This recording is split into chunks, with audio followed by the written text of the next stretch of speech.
We'll break all that down next week. But I think the important thing is to think about this.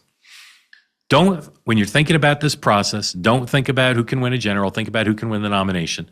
And then ask yourself, who's got a vision? Now, I'll exempt Joe Biden from it. I don't mean to be mean to him. I think he won for other reasons. I don't think he won because he had a vision. But if you look at from Bill Clinton to George W. Bush to Barack Obama to Donald Trump, with the exception of one win by Joe Biden, those four guys have won every election for more than 30 years in this country. And what those four guys had in common is they talked for a long time about their vision for the country. And there was no ambiguity about why they were running. So sure, pay attention to polling, pay attention to fundraising, pay attention to endorsements, pay attention to betting markets, pay attention to who's getting coverage in different places. But most of all, do what I do. If you want to have a beat on this, who's got a vision? Who understands the country? And who understands both parties? That's the other through line here that I'm here to tell you.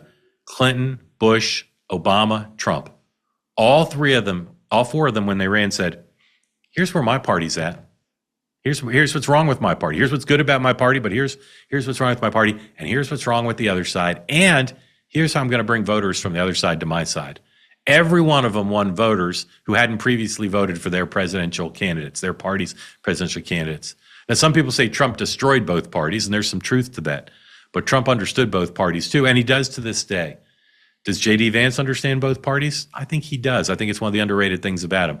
But when I look at the Democratic forming field, the two people who stand out to me for a variety of reasons, but primarily for this, is Shapiro and Newsom have thought a lot about what's wrong with the Democratic Party, why did Donald Trump win twice, and what's weak about the Republican Party, what's vulnerable about the Republican Party.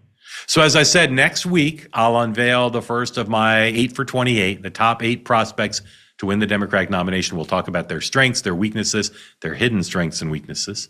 And we'll keep tracking it here because this is coming faster than you think. It may not be next up, but it's next up.